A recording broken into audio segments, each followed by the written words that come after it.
Weird. Weird. Don't be embarrassed about opening your mouth and letting rip with all you've got. Weird. Weird. Don't be embarrassed about opening your mouth and letting rip with all you've got. Weird. Weird. Don't be embarrassed about opening your mouth and letting rip with all you've got.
We want all you TV fans to feel at home. You can sit there in your easy chair with your shoes off and a can of beer, watching that wonderful, clear picture coming into your home, bringing culture and entertainment, and not forget the thrill you get watching television on your big 21-inch screens. I have a 21-inch screen myself, and it's loads of fun. Remarkable invention. Where did you go?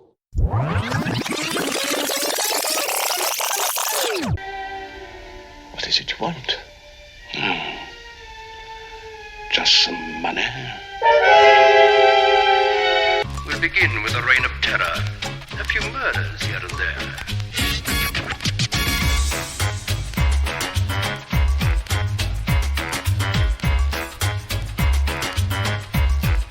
Weird.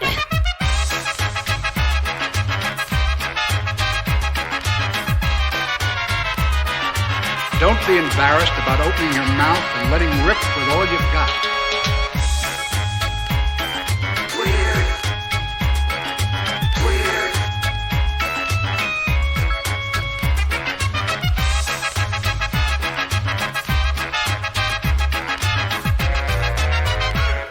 Weird. Yeah, I guess that is the word for it. Weird.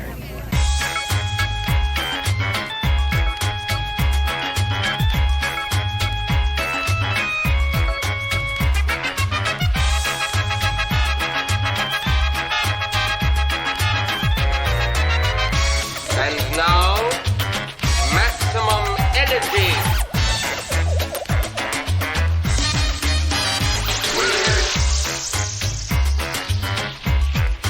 The unknown, the mysterious, the unexplainable.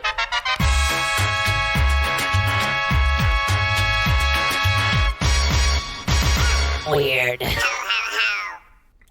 Ho, ho, ho, boys and girls. It's me, Santa Claus, and I got a goddamn Uzi. Give me all your money now. Hi, children.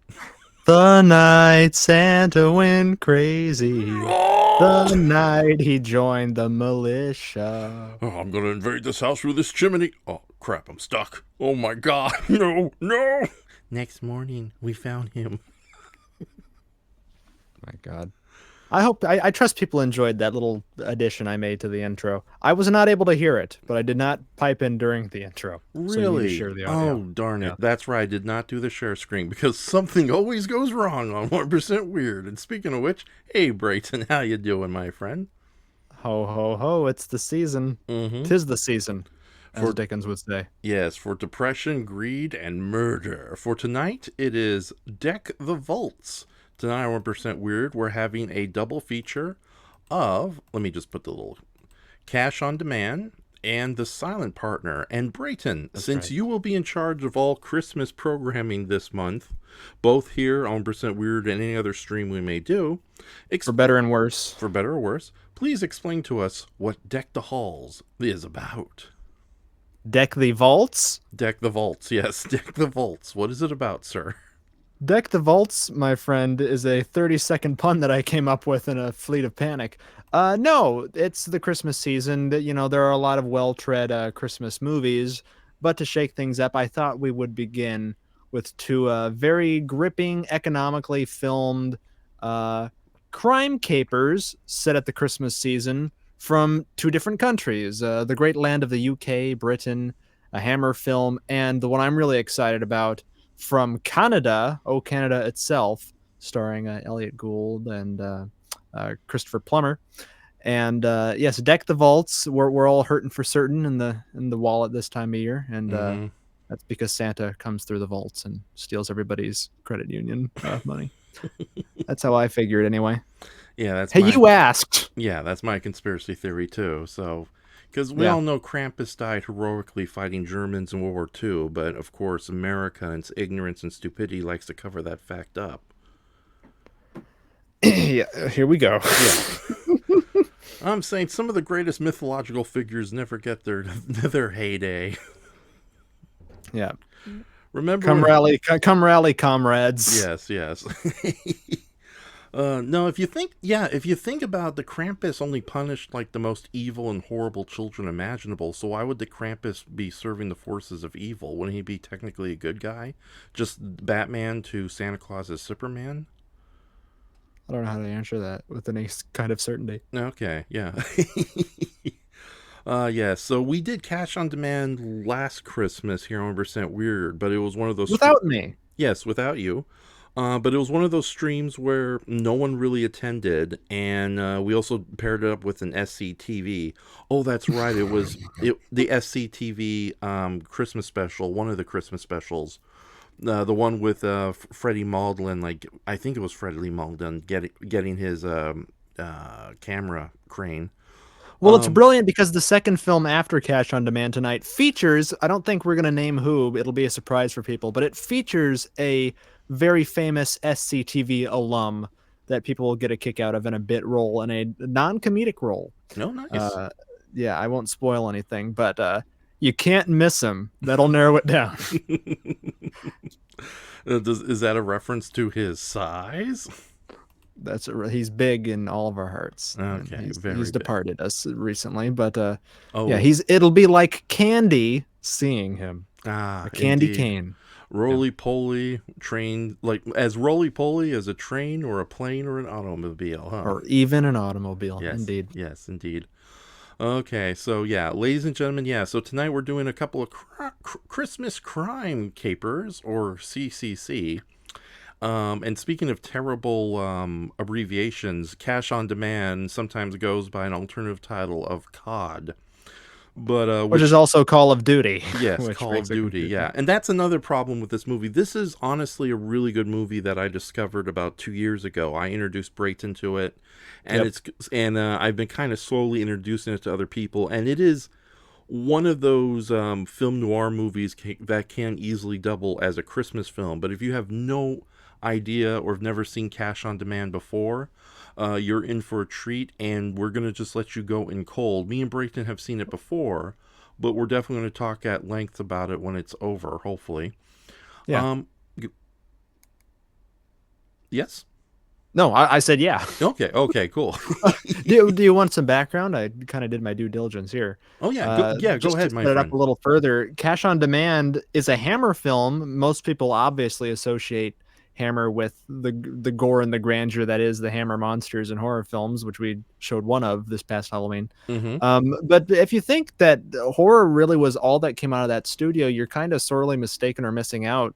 Obviously, they made a lot of great sci-fi films too, but prior to that big boom of stuff like Curse of Frankenstein and the Horror of Dracula, they were sort of, I guess, kind of a B-movie version of a lot of the stuff Ealing would do, and that they would do very mannered crime capers. Mm-hmm. So this is kind of a throwback to that. It's a big departure from them. And it's a taut psychological thriller that has a really nuanced, sympathetic performance from Peter Cushing, who had made his bones, in the gothic horror stuff. This is after Frankenstein and Dracula and Brides of Dracula and all that. Um, and he plays sort of a cipher or a take on an Ebenezer Scrooge-like character. This movie has been related many a times to a version, an alternate tale of the Christmas Carol. Um, and yeah, it sort of began life as a play and then a teleplay for ATV's Theater 70, which was called Armchair Theater, which was kind of like the British 60s equivalent of like Playhouse 90, the live to TV plays that we would have over here. Right. They had lots of serials like that. And it's directed by Quentin Lawrence, who was a nuclear physicist by trade, and also directed The Trollenberg Terror, aka The Crawling Eye. Yes. So what two great things to have on your resume. Indeed. And yeah, this movie, yeah, so the thing about a lot of British television is a lot of it unfortunately has been lost, especially before 1970s. And minus maybe some dedicated fan recordings of the audio of Doctor Who, almost all of it was lost, with the exception of some that were archived, some that were sold to private collectors that reappeared into the market, and some that was adapted or refilmed as films to be sold internationally. In fact, Doctor Who's 2 movies starring Peter Cushing changed the character into a human time traveler from Earth just to kind of simplify things for international audiences. So in a sense, we're dealing with something very similar to this. Same thing happened with the Quatermass movies and probably tons of other British films. Yeah, the second Quatermass, Quatermass 2, that serial is lost and unfound. The script is still out there, but the serial itself is lost. And I was not able to find, unfortunately, the teleplay version of this, which sucks because the film's the big 2 showcases in this movie are Peter Cushing, but also Andre Morel, who plays the ruthless but charming con man, we'll see, / bank robber wannabe, Colonel Gore Hepburn. He also played that role on television and then reprised it in the movie. Yes. And those two, for me, they are Holmes and Watson in my favorite Arthur Conan Doyle direct adaptation of one of the Sherlock Holmes versions, the Hammer version of Hound of the Baskervilles. I think they're a wonderful... everybody talks about the Christopher Lee Peter Cushing pairing, and obviously that's out of this world, but they too, Morel and Cushing, have wonderful chemistry. And I prefer them to like the Basil Rathbone Holmes personally. Yeah, but, and Morel is such if you've never, again, ladies and gentlemen, if you've never seen this movie, Morel is just awesome. He's definitely has a great double act with Peter Cushing. He's such a cad. Like when you see him throughout the movie, like his performance, he's a great actor. He's been in a lot of things, but his performance throughout this is kind of like, if you've seen that famous internet clip of that guy being arrested and he's like, I'm having a succulent Chinese meal. What is the charge? He's like doing that sort of posh throughout the entire thing. He's incredibly charming. Yes, indeed. And the fact I've never seen that version of Sherlock Holmes with these 2 actors. But even with that says, I know Morel would be an excellent Watson, since that Watson was more of a badass in the original books than the kind of, I don't know how to wipe myself, Sherlock. Oh, no, instead of no shit, Sherlock, it's oh shit, Sherlock, wipe me. Again. Yeah. Here's a bib, you big baby.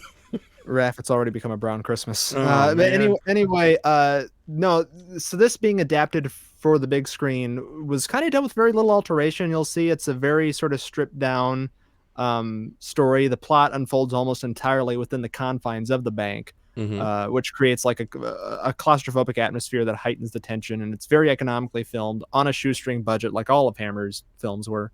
But it makes great use out of it and takes place in real time, which is also kind of a thing that you take for granted, I guess, with movies. Like on one hand, you're like, well, obviously it would take place in real time, but so few do. So it kind of fits into an odd subcategory in that way too. But yeah, there's a lot of great, personal stakes, and it's a great sort of chamber piece, character piece through and through. And I was really taken with it when you showed me it, and it's been a holiday favorite of mine for the last couple of years. Yes, awesome. Yeah, and I introduced it to my mom not too long ago, and she was just floored with it. And me and Mom are hoping to actually play this movie while we're all enjoying Christmas dinner together, because my two brothers and my father have yet to see this movie, including my sister-in-law, and I think they're going to get a big kick out of this one too.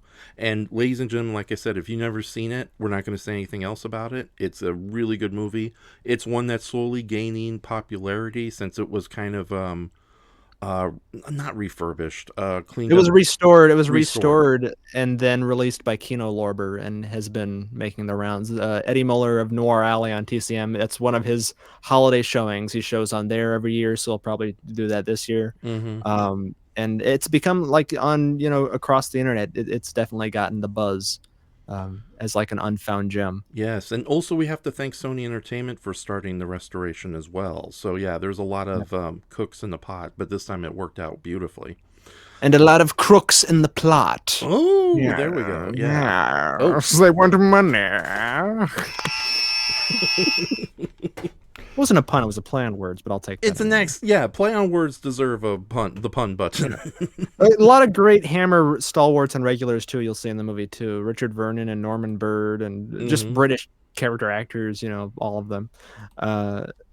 There's one mechanic of the movie that I will say that threw me off, and we won't say anymore, we'll get into it very quickly, but there's one thing that I was sort of like, oh, come on, the first time I saw this. We'll talk about it afterwards because it doesn't bother me as much anymore. But no, it's a tremendous movie. A lot has garnered a lot of critical acclaim, really tight script, powerhouse, wonderful performances, and if you haven't seen it, I'm sure you'll get a kick out of it. Yes, and I will do my best to read comments throughout the night. And Brayton, if you have... Well, we'll save most of our talking after the fact, because we do plan on reusing these 100% weird chats, especially the ones you're in charge of. But with that said, a big shout out to Kaiju Commander and Shay. I think you guys are going to get a really big kick out of this. And Shay says the only Hound of Baskerville adaptation I have seen so far is the comedic one with Dudley Moore as Watson. I have not seen that one. Interesting. I thought you would. So, I haven't seen all of them. Yeah, I know there's. When was that from? Yeah, Shay. When was that from? Apparently, we're calling you out, buddy. Yeah, get over here, see? Before I turn you to silent green. And then Kaiju Commander has also joined us, as I mentioned. He says, "Okay, now I want to see Hellboy and Krampus team up to take out." Mustache Man in World War II. You know who. Yeah. Chaplin. Yes, Shay says 1978, and he also says, "Don't hurt me, Mr. Brayton and Mr. Raff." We can't, not because we wouldn't, but because we couldn't physically. Indeed. So now we're going to go into a bit of a standby screen just so I can get the technical details out. But I checked the files earlier, and they were working pretty good. But yeah, we're going to start Cash on Demand in a minute. Okay, so let me just open the file here. I don't know why I went to A-Team. Also, if people don't know this, Hammer Studios primarily they filmed at Bray Studios, so I have a part in this Brayton Studio. Oh my goodness, yes, because you're just as old as I am. Oh, can I also say before we start too? Go ahead. Happy 99th birthday to Dick Van Dyke. All right, and he is still alive, and hopefully he will be alive a little longer. Yes. Yes. God willing. Yes. Okay, so yeah, right now I'm just taking care of some technical stuff. They can still hear us, so if you want to share one more quick fact before we begin. One more quick fact. This was filmed in the course of 2 weeks, 14 days, so very quick. Oh yeah. It does. Again, it's basically, it plays out exactly like a play. I won't call Quentin. People say that often like a derogatory thing, because there's no innovation. But for a film like this, it really is sort of it's excellently done and a necessity to do that. It just adds to it. Yes. Yeah. Okay, so here we go with Deck the Vaults, our first of 2 Christmas capers from 1961. This is going to be your new favorite Christmas classic, ladies and gentlemen, Cash on Demand, right here on 100% Weird. This is the Havisham branch of the City and Colonial Bank. in a quiet provincial town where nothing ever happens.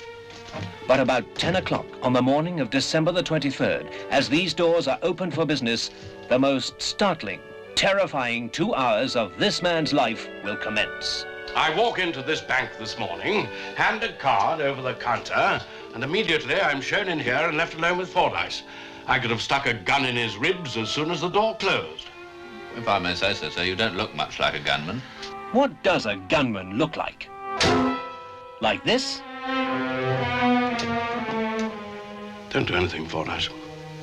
They'll die if you move or say a word. What is it you want?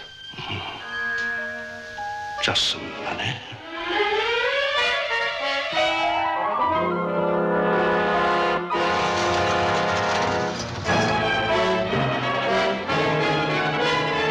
You'll never get away with it. How unfortunate for your family if I don't. Starring Peter Cushing as the bank manager, the martinet who lives for his work and almost dies for it. Andre Morell as Hepburn. His was the moment 1,000 thieves had dreamt of. We've been a year setting up this operation. There isn't the smallest detail of your branch which is not known to me. Try to remember I've only to make one of several prearranged gestures at that window, and your wife would be subjected to the most unbearable torture. Up to now, you've made all the threats. I'll make only one. If anything happens to my family, I'll kill you. I swear I will. Up and safe.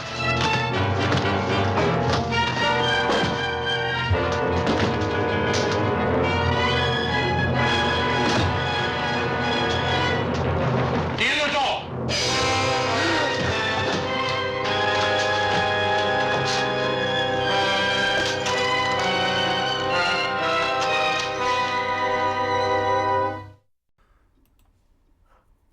Okay, so my initial problem with it the first time I watched the movie was how in the world would he not recognize his own son and wife's voice on the phone and that it wasn't them? But I get that he has worked himself up and, you know, he's such like an emotionally fragile man, even by that point, that he is in such hysterics that you would, for you know, and over the old technology of the old phone, I could buy that. Yeah. But Yeah. it's kind of hand waved as a tape recorder. It took a while to get right. I was doing all the voices myself, you know. Mommy, I'm scared. Yeah. Yeah. Okay, so the tape recorder, I totally understand where you're getting at because, by the way, spoiler section of the chat, ladies and gentlemen. We just watched it. Yeah, I know, but like I said, we might reincorporate this for a show later on. No, the thing is, Gore Hepburn, or General Gore, no, Colonel Gore. Colonel Gore Hepburn. Yes, he mentioned that they've been planning this for over a year, so they they probably were working on it really hard. But you're right, it's. But like, and how did he get the research to work on it? Was he like peering out of their window, or disguised as the milkman, dropping them off and getting an eye or an ear for her voice, and really training it up Rich Little style? But that doesn't bother me anymore. That's yeah. But no, it's a good point, and yeah, I guess tape editing would be really difficult to do unless they. Nowadays they do it with like audio deep faking, and like that's how you scam your grandma. The same way that you're scamming poor Peter Cushing. All of that aside, incredible, captivating movie. For him, Cushing especially, you know, it's big miles away from his Van Helsing, Dr. Frankenstein roles. It really is a tremendous. I would put it like right up there with Alistair Sim, since we're sort of in the Scrooge category of just like the change that his performance and like not only the character but his performance himself takes from the beginning of the movie to the end, because you see from the start just how like. And what an uptight in terms of his posture and how rigid he is, and that thing he does where he's, hands clasped behind and he pops up on his toes, and he's unbearably fastidious. And as a character, especially with how he treats Pearson, I think, you really establish him as a proper dickhead or a proper prickhead, as they would say in Britain. Yes. No, it's like the first 10 to 15 minutes really establish just how much of a, for lack of a better term, tight ass this man is. And yeah, a lot and then of gradually he's just unhinged though throughout as his day gets worse and worse. Oh yeah, like Shay mentioned this really good comment that I was gonna read during the movie, but because there was so much going on in the movie itself, you tend to forget how well constructed and how there's not that much low points or in it. There's no fat on the bird with Yeah, this no movie. lull points, I should say. He mentioned this comment when Doomzilla entered the movie screen halfway. He says, "At the start of the movie, Cushing's character seemed like a pompous ass, but now we sympathize with him because of the situations he's in." And yeah, you're right. It's like a testament to Peter Cushing, just how much of an Yeah, amazing. his transformation Yeah. doesn't feel melodramatic. It feels believable. So I Yes. would put, yeah, you know, and he's not a fully reformed guy from at the end, but he feels like miles away from where he was at the start. No, yeah, You no, know, that he's willing to fraternize with his people who stuck up for him. Yeah, no, it's like, again, this movie works beautifully because a lot of wonderful performances, especially in Peter Cushing himself, who I think today we tend to forget just how amazing of an actor he was, but like early in his career, especially in the 50s on television, he really made a name of himself, just how volatile he was. And when Hammer got him aboard on their various film projects, it was a major get, so to speak. But also, like, again, like I say, little character moments go a long way. On my shirt, I'm selling out on my Patreon right now. You got to get at least one of those in every. Yes. But no, at the beginning of the movie, yeah, there's a lot of really excellent writing, and the interaction between the staff and how cold and distant and just outright Micromanage the hell that he has over the bank. Yes, and even like little moments of snideness that he throws at his staff, especially to poor Pearson's. But there's a quick scene where he sets up the photo of his wife and son, and he briefly actually gives a smile. So it does establish that he does truly love his family, which is further confirmed later when he confesses to Pearsons, "I have no friends. All I have is my wife and child." Of course, why don't you have friends? We all know why, Tidy. Because he berates and browbeats everyone. Yeah. And yet, testament to like again, the side characters of this, Pearson and the rest of the banking staff. I love it how they don't know, like, Pearson knows it right away because Peter Cushing, whose character name, by the way, is Forsyth. Fordyce, but it does sound a lot like Four Eyes. Four Eyes, exactly right, or Foresight. Yeah. Oh yeah. Hey, I didn't even get that. That may have been deliberate on the part of the writers. But yeah, it's like, yeah, he confesses to Pearson and basically begs him to help him, and Pearson immediately tries to help him best he can, and the staff. I don't know if it's because they generally are decent people and are willing to back up their boss, or if they're just kind of following Pearson's lead, because if Pearson is defending stick in the mud manager man, then yeah, there's something that's definitely up and about going on there. But yeah, in addition to just Peter Cushing, like, just showing just how awesome of an actor he is, and you're right, he does. It's like, I love The Christmas Carol, but there has been that argument that maybe Scrooge goes a little too from 1 to 80 a little too quickly towards the end. And I think some of the better adaptations of The Christmas Carol, and even the original book itself, kind of showed there was a gradual change, especially when he spends time with the Ghost of Christmas Present, where he does kind of loosen up and actually enjoys the company of the giant spirit. Something that gets, unfortunately, kind of lost in a lot of the movie versions, where, I don't know, it's just he seems like a stick in the mud until, like, he meets the Ghost of Christmas Future. But with that said, it's funny that this movie is a take on The Christmas Carol, because we did a movie graveyard shift watch of the Alistair Sim Christmas Carol, correct? Yes, that's what I mentioned a couple minutes ago. Yes. No, the reason I wanted to bring that up is earlier this month, I've been watching a lot of like documentaries on Christmas fiction and Christmas mythology, and The Christmas Carol got mentioned quite a bit. And there's this really good YouTube channel called Jessie of the Shire, where she did a whole video dedicated to like supernatural Christmas monsters and in fiction. And she brought up a really good point that completely bypassed my frame of reference. It's a Christmas story written by Charles Dickens, and Charles Dickens was definitely a very political writer in his own right. And the one thing a lot of people tend to forget is that Christmas Carol was, in its day, a very bold political statement, because it was during the time of the Industrial Revolution, where the advancements in technology were literally forcing employers to force their employees into even more desperate situations than before. We got all these amazing machines. Why do you need to sleep? When you can just press a button, even though that was not the case whatsoever.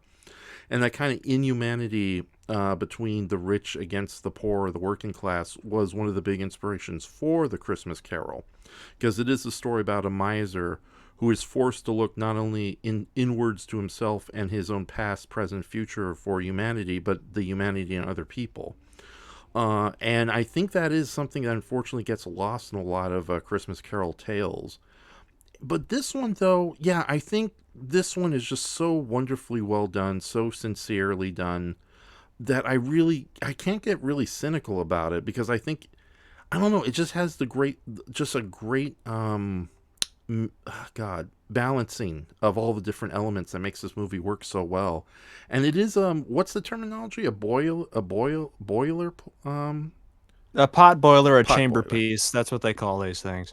And what you're talking about there too, about the British class system. I don't live there, but it was still very well and alive in the early '60s, and this, like the original Christmas Carol, kind of like uses a microcosm of just a bank rather than a man's life, to sort of dissect all that sort of the rigid social hierarchy that Forsyth has, Yeah. or try to composes within the opening of the movie. Because he really is the archetypal, anal retentive bureaucratic guy whose entire identity is like control, and everything is perfectly planned and it's constructed, and he's superior. Yeah. But no, it's a very believable character transformation, I think. And Morel's performance also. It's one of those movies where it is such a the supporting characters or supporting actors are worth mentioning, and they do help the story tremendously. But it really is a duo film, to where both of the performances and the chemistry of both the actors really have to be working in tandem for the entire thing to sustain your attention, because a lot of it's just them trading barbs and Hepburn tormenting this guy. And Morel's really like that sophisticated gentleman type of veneer that he has. He's incredibly entertaining and just sumptuous to watch in his own way. Oh yeah. Like I think oh god, the guy on and TCM. he himself is also very he kind of combats Foresight in that way, because he himself has everything planned out to precision, and has thought 2 steps ahead, to where there's that scene where he slaps him and there's like, don't think I haven't spent this, I know everything about this. He himself has like out what's the term? Out OCD'd the OCD King Master. Yeah, because Hepburn makes it very clear that him and his men, or just, the guy dressed up as Santa Claus, has been working on this for over a year as far as the planning and everything, and they probably done their research. And you get the feeling that Colonel Hepburn, he kind of comes a bit from like maybe the upper working class. Like he's been on the streets, but he's pretty smart and very clever in his own right. Hence the reason he can kind of feign gentlemanly persona so well. So when he sees Fordyce, he may have some kind of personal disliking against him, or he kind of knows exactly the kind of person he is. On the other hand, it may also be a situation, now that we're talking about it, it may be a situation where he's gotten to know Fordyce through the research, and it's like, oh yeah, we don't even have to take this guy's family hostage. We just got to make a fake tape, because the family knows not to bother him at work, so it's going to be easy peasy. This dickweed, he's so predictable. And you do get a hint that he's having just like Hepburn is just he's a cat toying with yes. His prey throughout the entire thing. Yes, exactly. And the guy on TCM who really helped introduce this movie back into the world, what is his name on Noir Alley? Eddie Muller. He's the host of Noir Alley, who, it makes me upset the entire aesthetic change TCM has taken. They've taken away a set, for crying out loud. They just put him at like a bar now. But he's lovely, and he's my favorite alive TCM host. Yes, yeah. No, he, in one of his older introductions for this movie, when Sony Entertainment did the original restoration for it, He compared Morell's performance as Colonel Hepburn as sort of like a modern day Ghost of Christmas Present. Because there's elements of Ghost of Christmas Past, and there's definitely elements of the Ghost of Christmas Future when we get to like the big climax where everything looks like it's going wrong. But throughout the movie, very much like the Ghost of Christmas Present, he just it's like he seems friendly, he seems very nice, and he probably does have a nice heart deep down in his criminal body. But he, like you said, he does play around with Forsythe's emotions and psyche a bit. And it's just that little grin he has for, like, you know, when he tries to, like, kind of goad him a bit, especially when he tries to give him, like, oh, you want some $500 bills? It's like, no, thanks, sure. Let me just put it in your pocket there. Okay. Ooh. Yeah. A little more sadistic than the Ghost of Christmas. But yeah, he's incredible. You know, he's not the archetype criminal. He's very sophisticated and eloquent, and, you know, he can flub his way through the entire thing and is brilliant at, you know, being a mastermind of manipulation. Yes. And so much suspense is like drawn through the simplest things too. Again, this is a very economical, captivating thriller, but like the huge moments of suspense, the big two ones for me are what we're trying to get the phone call through. Well, they'll call back. Like that whole thing, it's just a small thing. And when they're in the strong room itself, when Cushing he says he forgets the combination, and it's just like that one shot of Morell, like, I'm going to F you up. It'll come to you, old man. Yeah. Just the simplest things in this are where the suspense really shines. Yeah, no, I think my favorite part of like just utter suspense that just kind of grabs you, because the first like roughly 40-ish minutes of this movie is just all set up to this big bank heist. And you're like, okay, I'm on board. I'm listening to his plans. I'm right there in the same mindset as Forsyth. And then what's the first thing that happens the minute that Pearson's leaves them and they start their heist? There's a janitor in the window. And it's like... Oh, yeah. Oh, yeah, and the music perfectly complements that, with it being, like, very bombastic. And the minute you see him, it's like, it goes to, like, the most sad... the most saddest Christmas carol ever. It's like, just play smooth, full size. But yeah, that scene, when I first saw it, it's like, oh, shit, it's already going to go terribly wrong right now. Yeah. Oh. It's very, you know, a very cerebral, very, just sort of psychological movie where the suspense doesn't come through your traditional, like, thriller things. You know, there's not a whole lot of action in the film. It's all through moment to moment, like dialogue and everything, and just situational suspense of not tipping anybody off.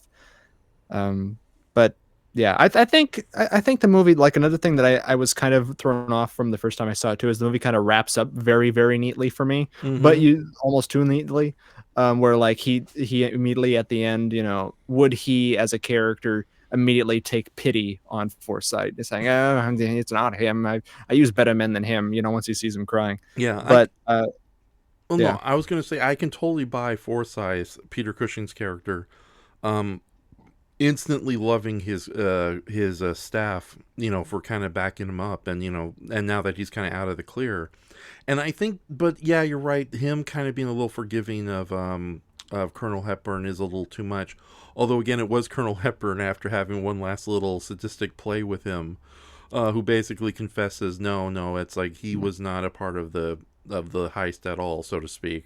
Yeah, that whole little, like, hurried explanation, that's another one of my favorite things too, where he's trying to explain, no, I'll call it right now. And then, like, when he's flailing and the money drops out of his pocket, that's another thing I really love. But I love the line, you know, they're going to pin a medal for you for gallantry. Yeah. No, it's an incredible movie that, you know, it's a heist. It is a heist film. It fits into that sort of subgenre, but you know, it's not. It's a little more sophisticated of a psychological chamber drama that uses the heist overlay as more of a mechanic for like a deeper sort of character piece than rather, you know, your typical heist movie, which is like, you know, can the gang get away with it? It's a lot more intimate than that. Oh yeah, and a really effective Christmas movie. It does have a Christmas feel, you know. It's all the great Christmas movies are about teaching rich people, haunting rich people, making their lives miserable until they learn to do right.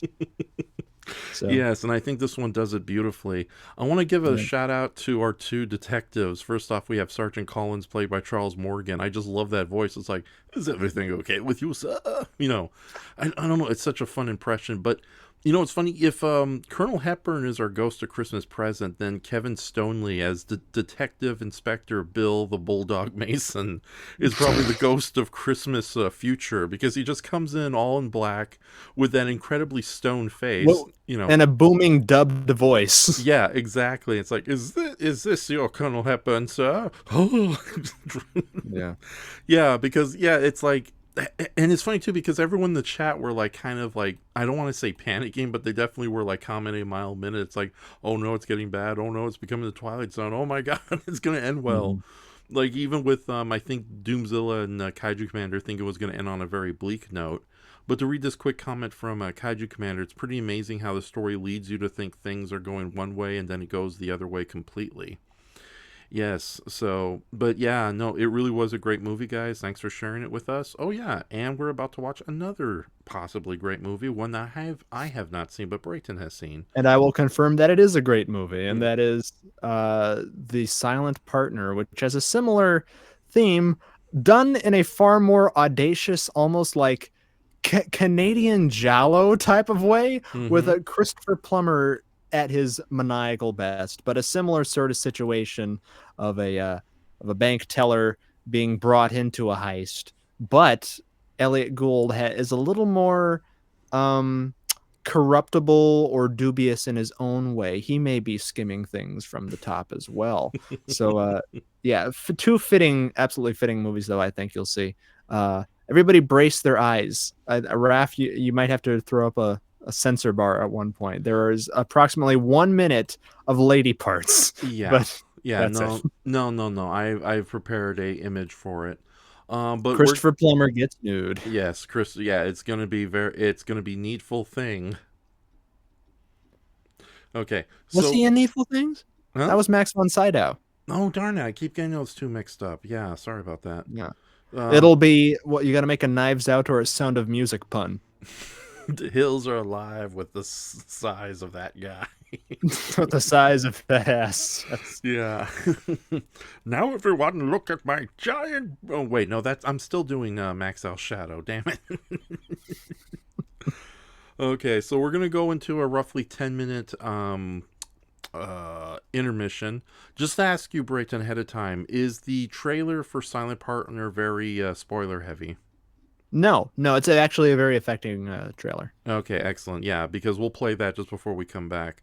But yeah, let me just go ahead and prepare some screen stuff. But guys, go ahead and write your quick thoughts about the movie if you wish, while I kind of just prepare some things here.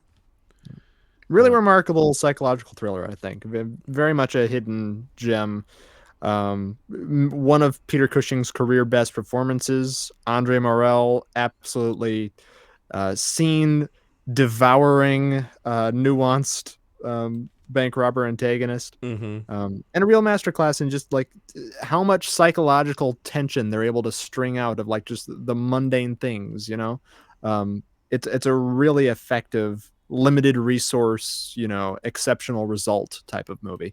So hats off to Quentin Lawrence. This is much better than The Crawling Eye, for what it's worth. Yeah, The Crawling Eye has really cool moments of like suspense and surprise, especially with its opening. It's like, why did you drop him? His head. His head! It was gone! Ba-da-da-da, titles. But yeah, no, I think this works a lot better. Although, would the movie have been better? Apples and fucking oranges, though, to the extreme. Okay, well, my audience. They love giant one-eyed brain things hiding in the cloud. Well, get ready for the Christopher Plummer's nude scene, then. I think you'll all be enthralled with his giant one-eyed monster. Yes, and not only that, but it also stars another master of horror, Elliot Gould. Woo! That's right. Yes, he's not really a ghoul. I just looking at any attempt to. Anyways, I thought that was funny. Okay, so we're gonna take a little 10-minute break. Everybody, go ahead and use the restroom or feed your animals or feed yourselves, and we will be back after this. Any quick things you want to mention, Brayton, before we go? I'm kind of hungry. Okay, you got a little over 10 minutes. Oh boy. Let's see if I can make it. Okay, we'll be back in a little bit, ladies and gentlemen. Mostly gentlemen. It's intermission time, folks. Time out for a delicious snack in our sparkling refreshment building. Every item a fresh, appetizing taste treat. Let's all go to the lobby. Let's all go to the lobby. Let's all go to the lobby to get ourselves a treat. Delicious things to eat. The popcorn can't be beat. The sparkling drinks are just dandy. The chocolate bars and the candy. So let's all go to the lobby to get ourselves a treat. Let's all go to the lobby to get ourselves a treat.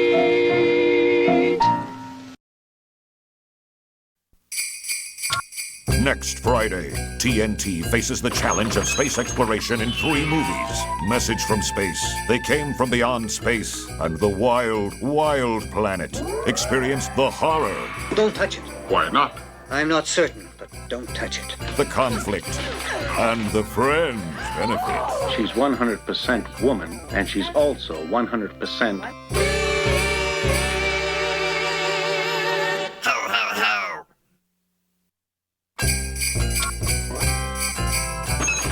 Friday, TNT faces the challenge of space exploration with 3 movies guaranteed 100%.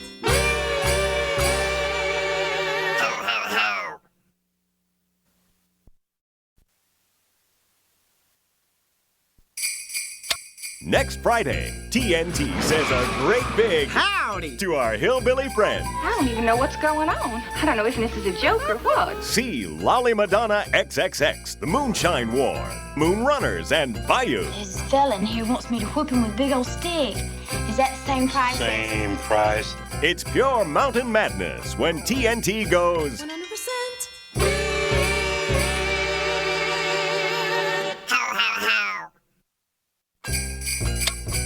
Friday. TNT says a great big howdy to our hillbilly friends with 4 movies about life in the boondocks when TNT goes 100%.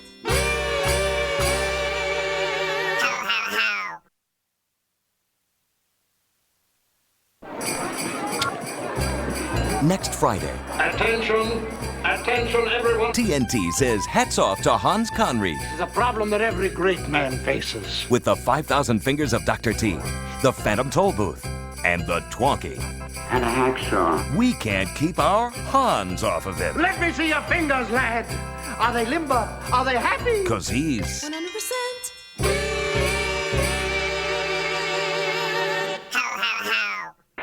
There's just 1 minute to showtime. After the next feature begins, the refreshment stand will continue to serve you. It will remain open, so there's still time to add to the fun of enjoying the movie.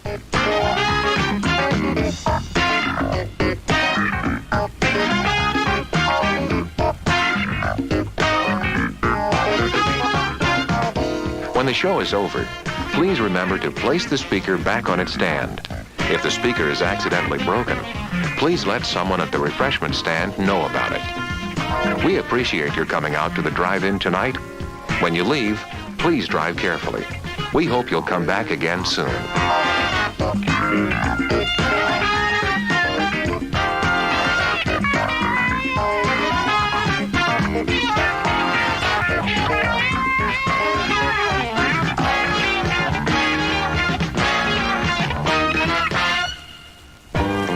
And now, showtime. Big pun. Big. Okay, ladies and gentlemen, we'll be back, but I will be more than happy to entertain the troops while we wait for Brayton to return. And I will use. Where did I go? Oh, I thought you were gonna go get yourself a cheese pizza at 3 a.m. I know how much you love cheese pizza at 1 a.m. Oh boy. Raf, your dirty eating bad habits have not rubbed off on me. I had a small wafer mint. Oh, okay. No, but anyway, I love the first off, Donald Duck gun owner. No one's surprised. But two, I love the themes, the music that plays at the start of that cartoon. That is, I need something like that, which is totally antithetical to the Donald Duck character of who would never pick a fight, who always admits when he's not right.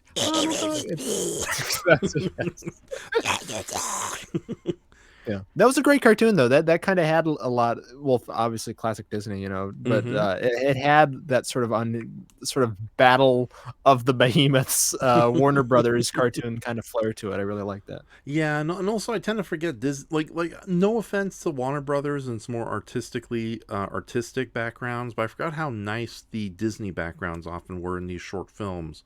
Like they really do feel like a room you could actually, you know, it feels like a coherent room, so to speak. Yeah, very, very, very cozy. Yeah, so although the real question is Donald hoarding all those gifts for himself, or is he expecting family in the morning? I would say maybe 3, 2.5 are for the nephews. The rest are for his greedy feathered ass. Yeah. I can't do a Donald Duck impression. I got a Marge impression down, but now I forgot about it. Why are you doing this? Yeah. Okay, so ladies and gentlemen, we are about to get ghoulish with Elliot Gould in The Silent Partner. Ooh. Gould. Yes, our second feature is The Silent Partner, which is a 1978 Canadian film, a mix of some black comedy, suspense, and very Hitchcockian. Hitchcock apparently was a reported fan of the movie. Elliot Gould screened it for Hitchcock, and he really liked it. Oh, nice. But directed by Daryl Duke, based off of a Danish novel called Think of a Number. Raf, think of a number. 78. Well done. But yeah, it's a really gripping, fantastic sort of cat and mouse kind of suspense film. Elliot Gould and Christopher Plummer. I think it's Christopher Plummer is like top notch, you know, movie villain of all time in this. He is so creepy. It kind of has a notorious status because it was actually financed through a Canadian tax shelter scheme. There was a big thing, a capital cost allowance plan in Canada at the time, which offered tax breaks to production companies that made commercially viable movies in Canada. So that helped it out. But it's a really phenomenal piece of work that kind of just got buried over here. Screenplay was written by Curtis Hanson, who he went on to direct LA Confidential and various other things. And it's a really tight, intelligent thriller, which kind of blends elements of the heist plot, like we saw with the last movie, where a teller in this movie, Elliot Gould stumbles upon a note from a potential bank robber, Christopher Plummer, but then decides, I'll steal it and I'll blame it on the robber. And at that point, it transforms into like a really entertaining, psychotic cat and mouse game between Christopher Plummer, who at times, very much in the same way as Morel, very charming, but just downright psychopathic.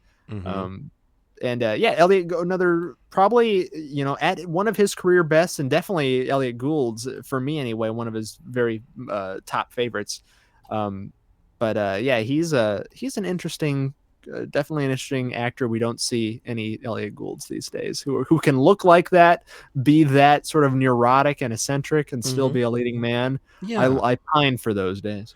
Yeah, no, I've always found Elliot Gould very interesting, and I wouldn't mind doing more movies with him.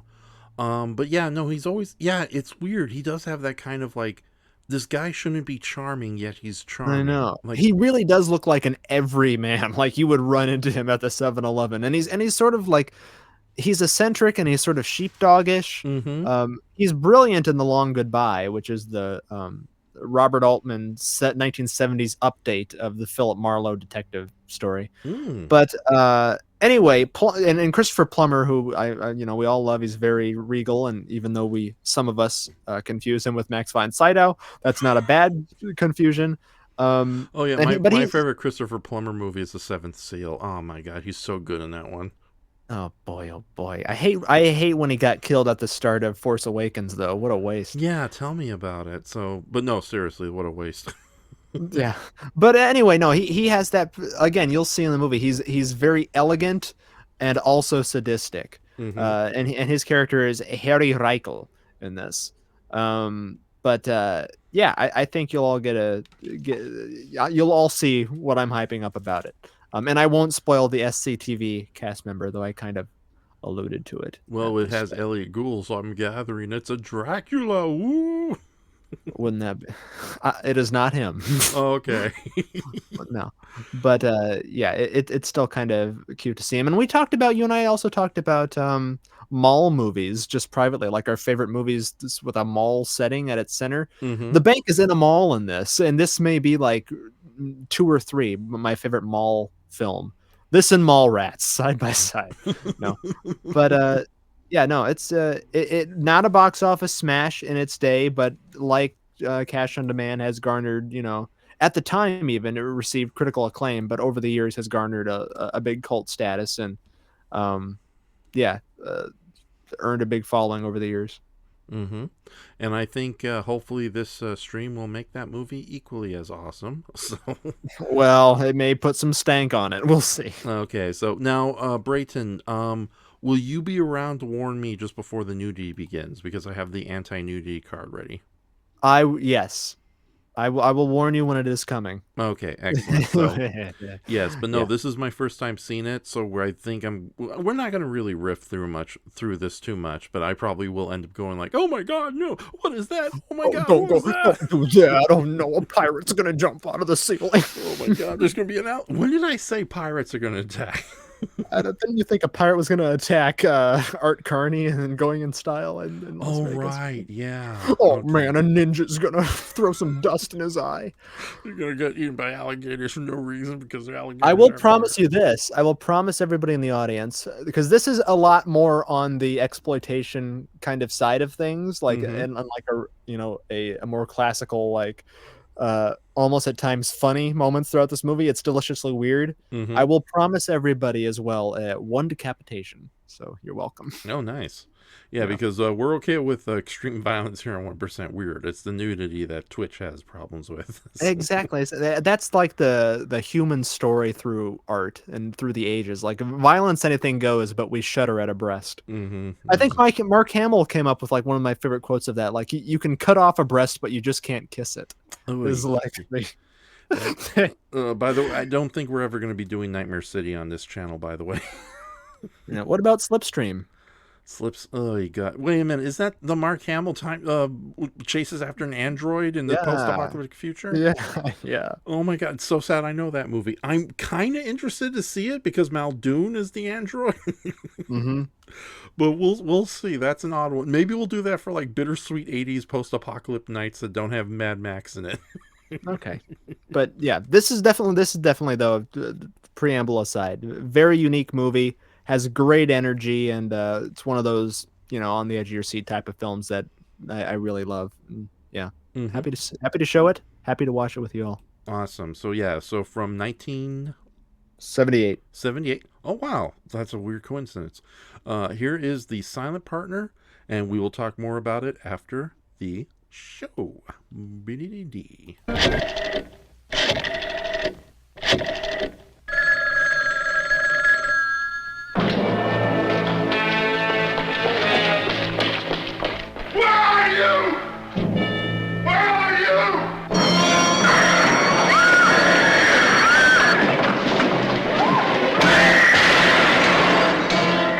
Silent Partner. Who are you and what do you want from me? I am not a cop, if that's what you're afraid of. A crime of sheer genius that builds to a climax of sheer terror. He doesn't suspect. Not at all. He will tell me soon. When the telephone rings, the terror begins. Hello. Hello? You're doing it to her like you did it to me. What? Think of where to run. Think of how to hide. think of how to escape the silent partner. I don't know how you managed to pull it off. Well, I guess you're going to have to tell me one of these days. But we worked it together, didn't we? I thought I knew you. But you've changed. I'm going to kill you, so help me. I'm going to kill you. Starring Elliot Gould, Christopher Plummer, and Susanna York. One night, when you come home, you'll find me on the inside, and that'll be the night you'll wish you'd never been born. It was the only way to make him the silent partner. Love that movie. Okay, ladies and gentlemen, that was The Silent Partner from 1978. Silent but deadly. Indeed.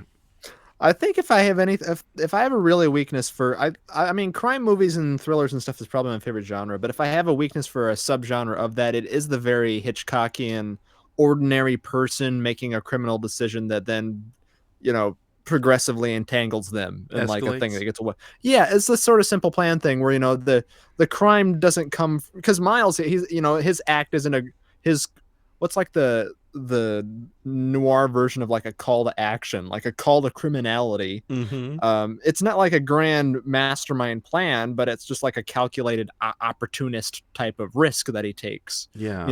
Your day-to-day in life is so mundane, but you see an opportunity, and you end up in a pool that's so big you can't pull yourself out of it.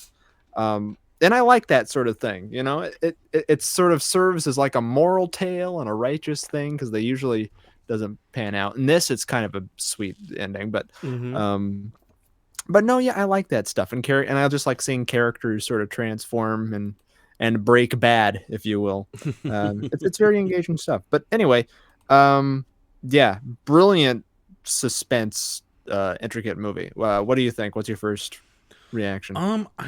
Not as good as an Alfred Hitchcock movie, but I totally get what you're going for with that kind of subgenre of these kind of crime thrillers where an ordinary person gets roped into this amazing situation and just escalates or gets worse and worse, especially when there's like and they get more desperate and they start taking more, and and as with Christopher Plummer here, you're up against an insurmountable odd, exactly, a literal mastermind. But with that said, even though in that Christopher Plummer is a much scarier presence, is the main villain and is the mastermind, I love how Elliot Gould's Miles Cullen is not a pushover in his own right. No, he's very intelligent. Like he outsmarts them several times, and it's sort of like a visual motif with the giant chessboard that he has in his apartment. But it is a literal cat and mouse chess game that they're playing with each other in a game of one-upsmanship.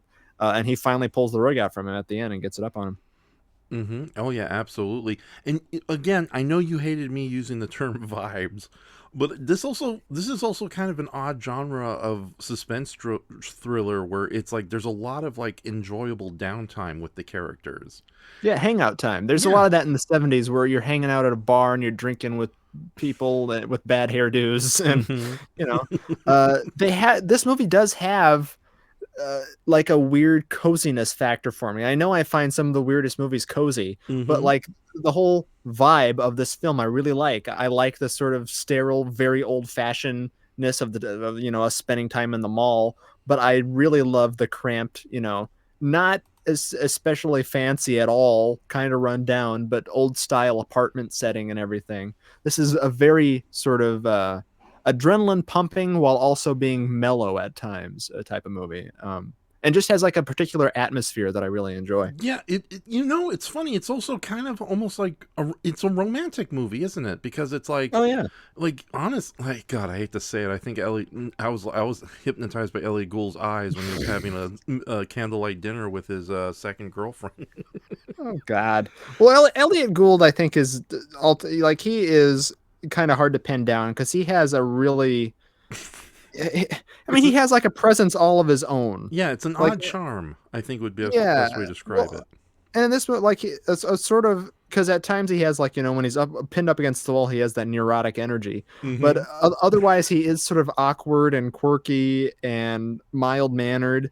It's like understated eccentricity, where he's just like a quirky dude you run into. He feels and I can see why he gets so much work, because he literally felt like the everyman personified character. Like, he looks like everybody, like a normal guy you would see. He acts very realistically, like how, you know, a normal person would in some situations.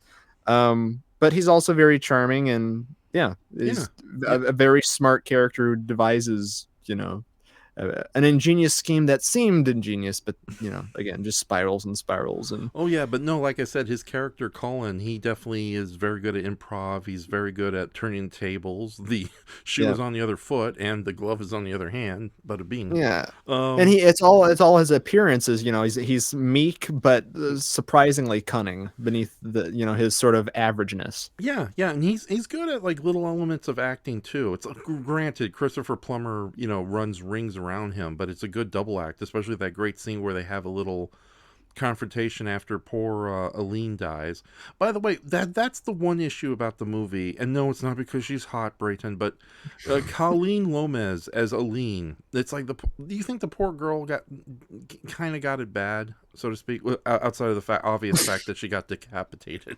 I mean, that's as bad as it get. Like, decapitation is like maybe one level below being eaten alive for death. I think. I don't know. Oh my God. Or having your skin ripped off too. That's bad. Ugh. No, I think, like, you know, I think both of your main squeezes in this, so her and Susanna York as Julie, I think they're equally, for the time, especially well developed, and I do mean well developed.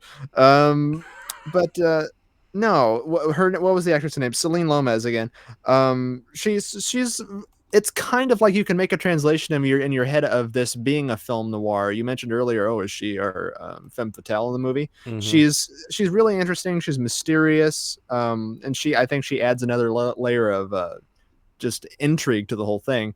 But like, got it bad in what sense were you saying? Just in terms of just her the story, or her fate's a little on the unfair side, because she, oh God, like, she did. Well, it's to show his, you know, evil going off the rails and lashing out to the nth degree. Yeah, but it's like, granted, there is that subplot that she does want to become a better person. She wants to get out of the world of crime, but it does feel a little bit like, you know,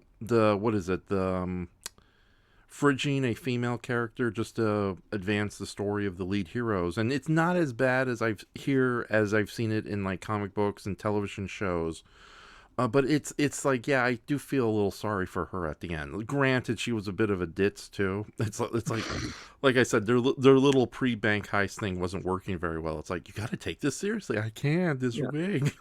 Well, I think it's like, I mean, it comes so late that it doesn't seem like it's not a throwaway thing at all. It's a pivotal, shocking sequence that is just, you know, it's supposed to show you his brutal ends to a means type of thing. So I don't think it was throwaway. I just realized too. Yeah, it's like that candlelight dinner Miles has with Aline, or, you know, where he says he wants to kind of split it 50-50 between all three of them. It's like, that shows that Colin is willing to actually play fair, whereas Harry, Christopher Plummer's character, is just wants it all for himself. Yeah, wants it all for himself, is just cruel and pure evil. For crying out, there's a scene where he just basically assaults a woman just for the hell of it, when he should be laying low. Oh my goodness. And the fact that he had horrible friends that kind of took care of that poor girl off screen too. So, like I said, I've seen worse, more egregious examples of that, but I do feel the death of Eileen should have been handled with a little more pathos, or a little more recognition.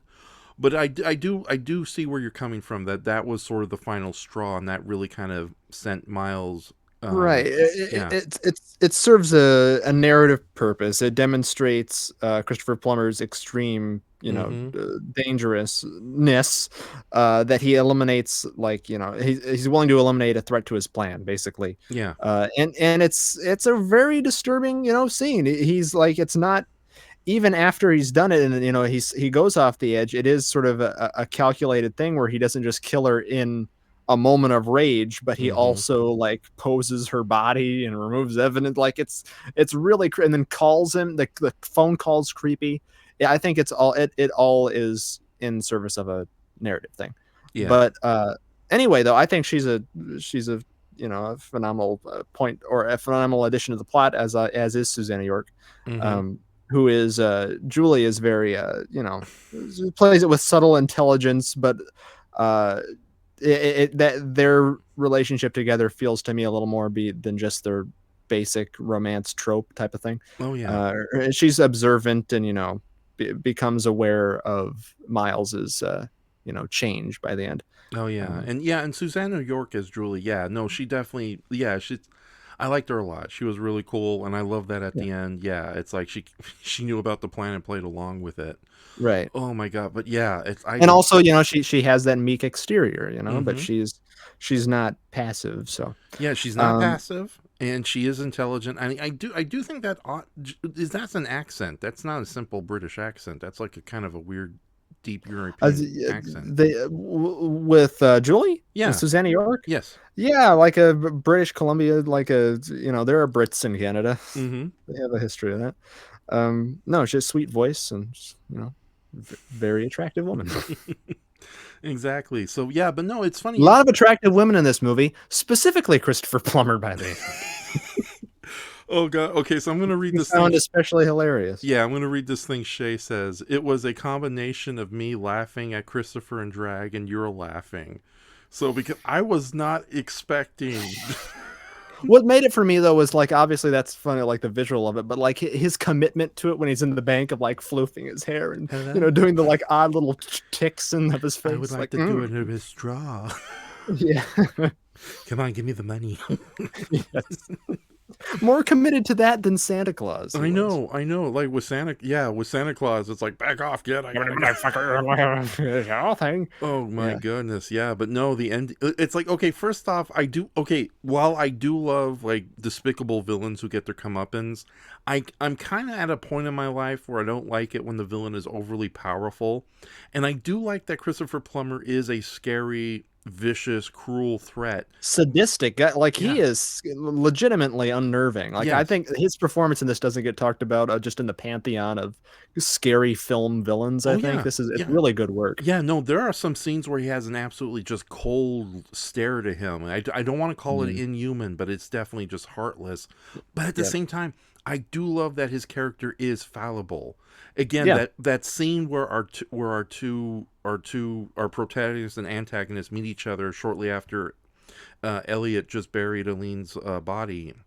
I think that's a great scene. It's well acted. I just love the emotions because one moment it's like Christopher Plummer realized, oh wait, she had the key. Oh shit. It's like, oh no, I got to go back to the bank. Ah, crap. Yeah.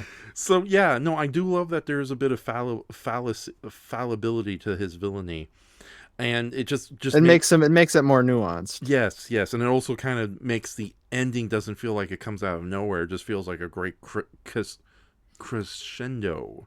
I know. Yeah, crescendo. The look on his face, the last gasp of an attempt. He gave me the money. Well, no shit, Sherlock. You're in a bank, you idiot. Yeah, but no, I think that's a great facet to his character. It's like he's error prone, and despite that appearance of like a complete calculating, criminal mastermind. Yeah, because he makes several crucial mistakes through the movie, primarily being just underestimating Miles. Exactly. So yeah, it's like, what is it? If I was Miles, I would probably lied and said Aline had the key, and she, and now I don't know where it is. So great job killing her, dum dum. just to kind of get under Christopher's skin, but. No, I think Christopher Plummer had to be destroyed for the greater good. It was a necessary thing. Yep.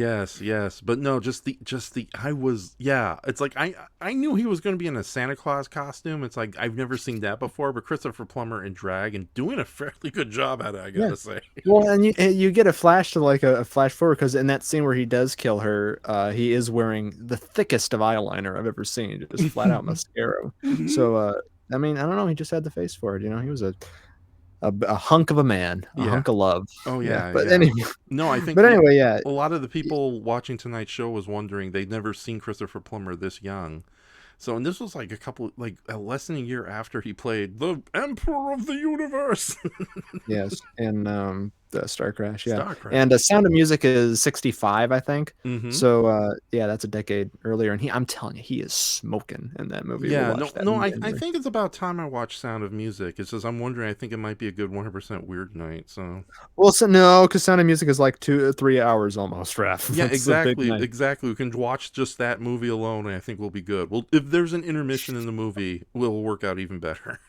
Okay. Yeah, no, I think we should use 100% weird for the longer movies because again, I do want to watch the Swarm on this channel at one point. So because I'm a sadistic son of a gun who wants to let Irwin Allen sting me to death. Yeah, but beyond the characters, though, the script I think is really tight. Again, you can make there are some directorial things that are kind of goofy, and again, it is from the 70s. I Mhm. think it's directed very well, though. But you can again make the sort of mental translation of this kind of being a Hitchcock film. Like if you can sort of squint and picture in your mind how the same sort of premise would work if you toned down obviously the nudity and stuff. Mhm. But yeah, wonderful script. Curtis Hanson, who I mentioned at the top, he went on to direct LA Confidential. He wanted to direct this movie, but it got, the studio said no, or whoever was in charge, the money men said no. Mm. But no, I think it's a really sharp script. The dialogue is great. There are great, like, again, not mundane, but just like simple moments of suspense, like when he tries, and this would be a thing that Hitchcock would do, is when he tries to hide the body, when he tries to get rid of it, Mhm. that there's a complication that enters, and now he has to deal with this. So it's like almost, it's black humor mixed with a life and death situation and Oh yeah, suspense. him just hanging out the side and the mail boy who's working way too late for his hours. I don't care if it's And then tripping over the body is yeah, like the ultimate exactly. thing. Yeah. Okay, yeah, and it's funny too. I'm glad we kind of saved this as a second movie because I think Cash on Demand was a little more energetic and was much shorter, of course. But yeah, this was a really nice follow up and complementary movie to that. Yeah. But no, here's the thing. Like I said, the movie was I know Alfred Hitchcock movies, I can see the comparisons, but also a lot of Alfred Hitchcock movies have like a lot of downtime in them of just the characters just hanging out and just relaxing, like North by talking at a party scenes are Yes. one of his favorite things. And Yeah, yeah. North by Northwest, for example, it has the train scene where our two leads meet each Yeah. other and have that Cary kind Grant and Ava Marie Saint's first date. Ava Marie Saint, by the way, still alive. I always have to mention that. Good for her. Don't die on us, babe.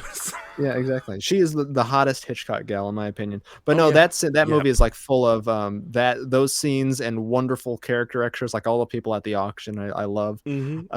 But Tress, anyway, no. Tress Tremaine's in there as the auctioneer. Yes. So yeah, Les Tremaine. yes, Yeah. Les Tremaine. But more Tremaine. But no, yeah, I also there is intangibles to the movie. This is the silent partner that I really do love, and it's just like, I don't know, something about, because the cinematography isn't all that.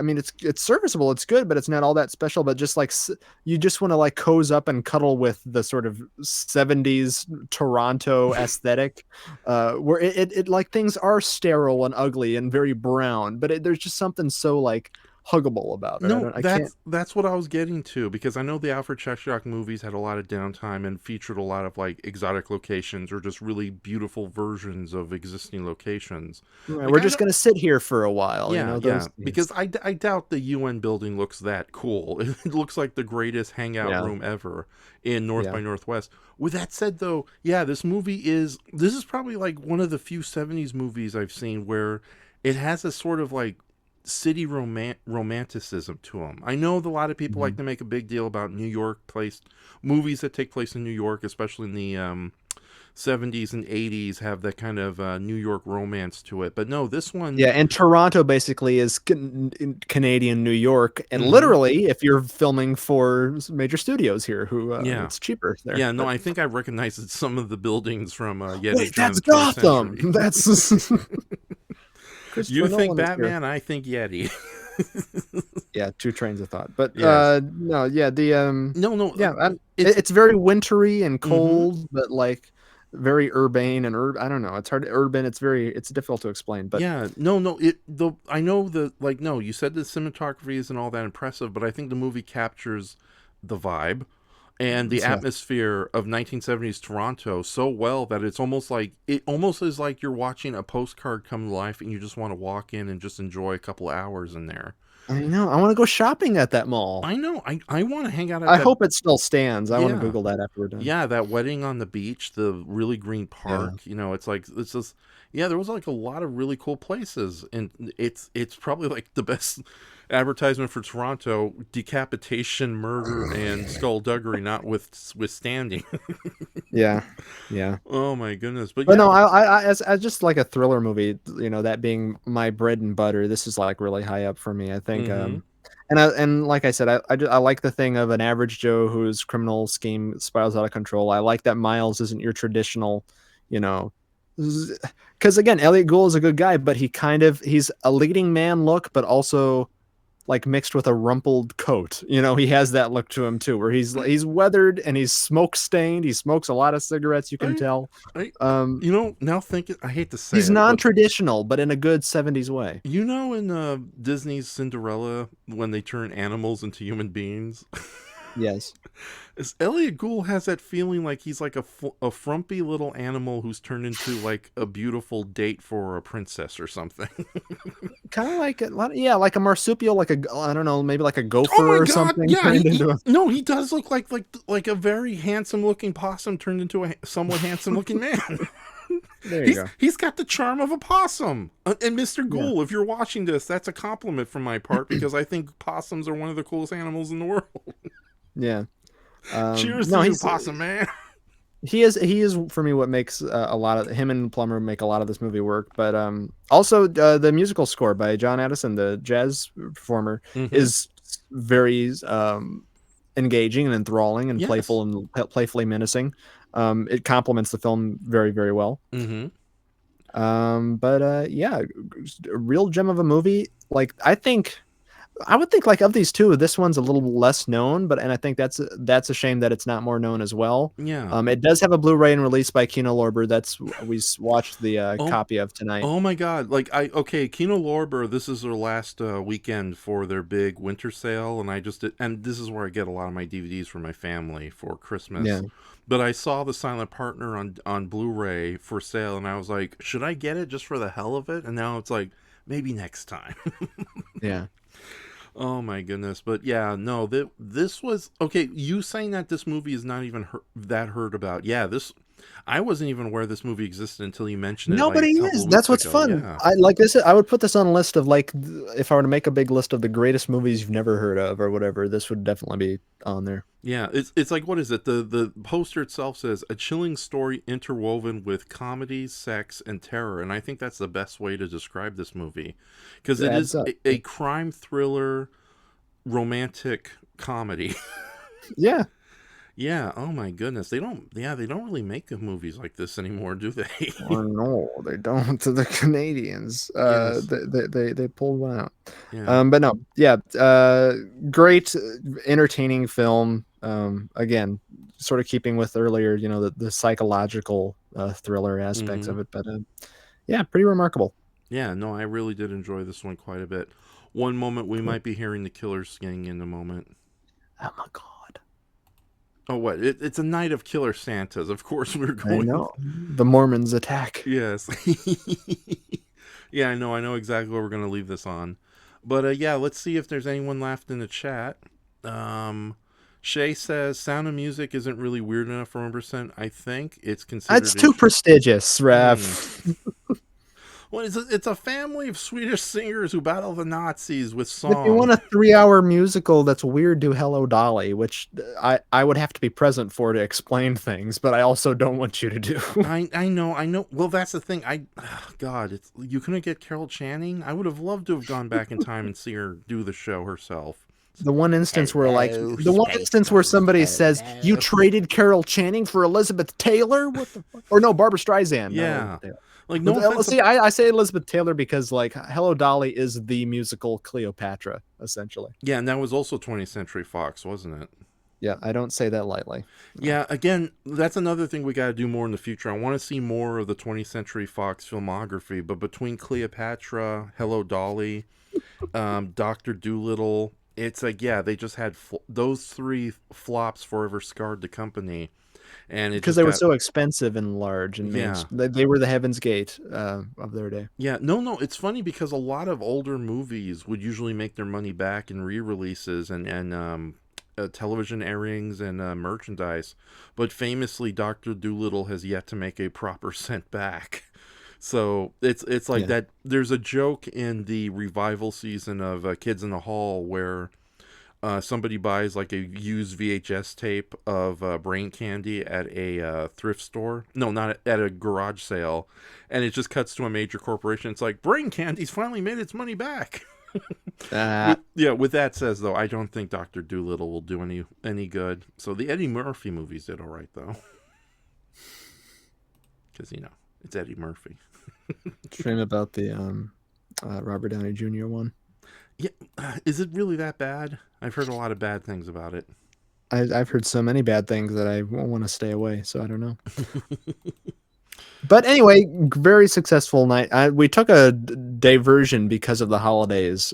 So we were originally going to watch Night of the Comet, which in its own way is vaguely kind of Christmassy. It's a Christmas movie, but we were going to do Night of the Comet mixed with Miracle Mile. We will do that after the holidays. Yeah. No, the thing was that, Raf has been very kind. Brayton really had his heart set on Christmas. I don't mind putting Raf Month, Raf Show. Raf Fest. Now you're an entire convention. Hey, you recommended Raf Fest. I didn't. Oh, did I? Okay. I thought I said Raf Fair. Oh, like a Renaissance fair. Raf Fair sounds a lot better. I like that a lot better. We pushed that to the side, and there's a fun little caveat that me and Brayton agreed to, but we'll save that as a big surprise. Let's just say hundreds of small rodents are involved. Hundreds of small Elliot Goulds are taking over. Yeah, I was either going to call him like a dashing goblin or a handsome possum. I went with handsome possum. He looks like anthropomorphized art of a possum or a capybara, like a thin capybara. Yeah, it's kind of like that. The capybara, like you look up a picture of a capybara, he has that expression 99% of the time. I don't know, dude. I see possum. All right, well. Mission Impossible is what we saw tonight. So, and Christopher Plummer is the cool snake in the rattlesnake in leather. Yes. Oh my god! Could you imagine if we just remade this with like Muppets? Animal. No, I can't. Honestly, I will tell you, no, I cannot imagine this. Okay, yeah, that would be weird. So Suzanne. Would we're partners, Fozzie. Yeah. I can imagine Shazam. Oh damn it! What's her name? Suzanne York as an owl. Oh my god. Okay, so yeah, and it wouldn't be like anthropomorphic Muppets. It'd be like real animal felt puppets or something. Well, you get to work on that, Raf. Yes, I will. It will be excellent. The silent partner, animal version. Oh my goodness. Yeah, but no. I decided it would be cooler to let Brayton take over all programming on this Twitch site for all of the remainder of December. Oh my god. Yeah, and with that says, our next stream is this possible Sunday, if not Monday, and we are doing a big one. It is Meet John Doe, Frank Capra's other Christmas movie that isn't It's a Wonderful Life, but also involves suicide, if we can say that on stream. And fighting against the man. That's right. Populism all the way. Damn right. Gary Cooper as the titular John Doe, and Barbara Stanwyck, who I stand, as the kids say. Barbara Stanwyck. Okay, nice. Yeah, it's a public domain film. It filmed in the public domain, and again got restored and prettied up. So we're going to watch that. Mm-hmm. Oh, nice. So it's a new cleaned up version of it. Yes. Oh, nice. Well, yeah, I don't know how new it is, but it is much better than what it was always out there forever. I know we're like living, like, even though when everyone makes a big deal about home media and physical media kind of going the way of the dodo, truth is all these boutique labels and all actual collectors and all that are really going out of their way to give us these really beautiful Blu-ray and 4K releases of movies that don't deserve 4K or Blu-ray releases. I know you're going to get pissed off and you're probably going to throw something at the window, but Criterion Collection announced that they're doing a 4K single release for Godzilla vs. Biollante. Yeah, and they're also doing it a 4K with Night Moves, which is the Gene Hackman sort of update on Yeah, I was Philip gonna Marlowe, and Wages of Fear. And when I saw that picture with fucking Godzilla versus Biollante squished right between Wages of Fear and Night Moves, I was taken aback. But Yeah, anyhow. what's funny though is that the DVD cover they went with Night Moves. You can kind of pair that with the one with Biollante and Godzilla fighting in the lake, and I know. it's like Gene Hackman is being drowned underneath. Like Gene Hackman is trying to help It's not Godzilla Gene fight Hackman. It's not Biollante. Gene.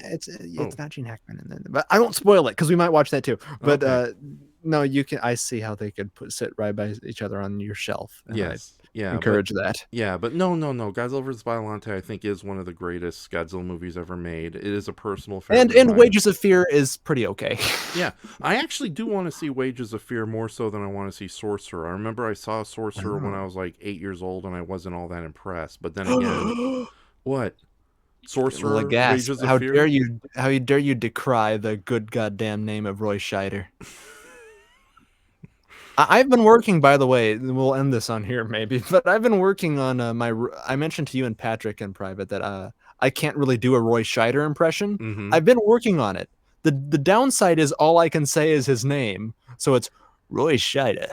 That's all I've got, though. That's like if you did a Christopher Walken impression and all you could say was Christopher Walken. Yeah, I don't know. It's garbage. Now there we go, Brayton. Now Walter I Matthau. can do Walter Matthau now. So I think. Hey that's, guys, guess who this impression is? Walter Matthau.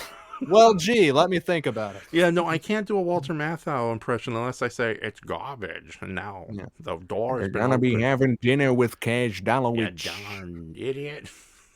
Yep. Oh my god. You bad news bears. Yeah.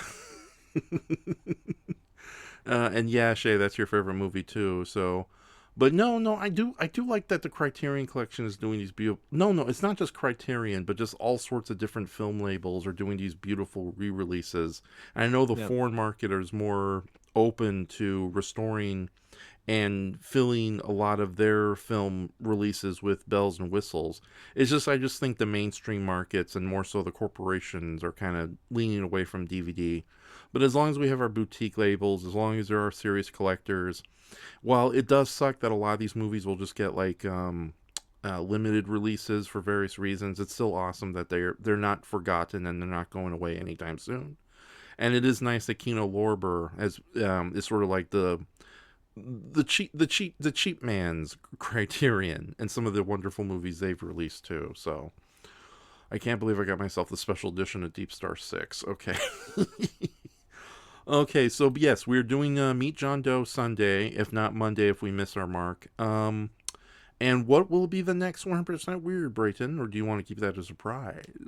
I don't know. It depends how many we can fit before Christmas, because I think Christmas is in one day less than 2 weeks. But if we double up on it, one of them, if not the next one, fuck sentimentality, basically, on 100% Weird. One of them will be keeping with the trend of the criminal underbelly, and it will be a Hitman themed Christmas double feature. Nice. With Blast of Silence, which is a zero budget film noir, which is very engaging and mean spirited, and In Bruges, with possibly the Irish / British, I don't know where exactly, but Irish, very Irish, like the modern, basically Walter Matthau and Jack Lemmon of Brendan Gleeson and Colin Farrell as two hitmen who go out to hide in Bruges after a mission goes wrong. So yeah, it's classic. Interesting. Okay, so I think Brendan Gleeson kind of is the modern Walter Matthau for me. He just has that sort of, gruff sort of like kind of vibe to him, you know what I mean? Right. Wasn't he in 28 Days Later and the movie about the British radio host who he tries to kill? No, that's not him. That's not Okay. him. Brendan Gleeson is Mad-Eyed Mooney from Harry Potter. That's where he's best known. He's But probably the same guy from 28 Days Later, and one of the few characters I like from the Harry Potter films. So. Yeah, he's in they together too made my favorite movie of a year or two ago? The Banshee? The Banshees of Inisherin. Okay. Oi. It's a banshee. Yeah, I'm not gonna be your friend anymore. What do you mean? I thought we were pals. Damn you and your goat. Bring that ugly goat here. Okay, so we're going to take a minute of silence before we end the night there. Oh, yeah, and Shay says he was in the Paddington movies, too. Oh, ironic. Yes. I rented one of the Paddington movies today. So... All right. Okay, it's for a kid we're babysitting tomorrow, okay? No, the Paddington movies are wonderful. Okay, all right. Then Nothing needed. Okay, then maybe I'll sit down. Get back to us on that. Yeah.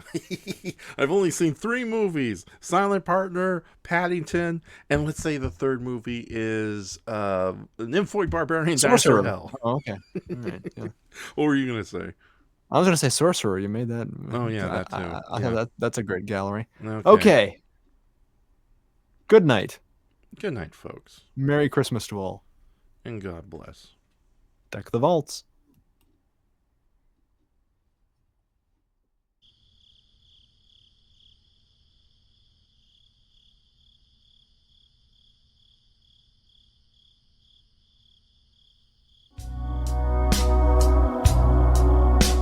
Hello, hello, hello. Hello? Anybody there? Are you there, Mark? Okay, looks like we're starting a new live stream, unfortunately. Hopefully. Hello? Hello? Hello? So. Hello? So. Hold on. Hello? Breathe, Raf. Stop being all terrified. Uh-oh. Hello? Anyways. Hello? Hello yourself. I can't think straight for nothing. I don't hear you, Raf. Yeah, this stinks.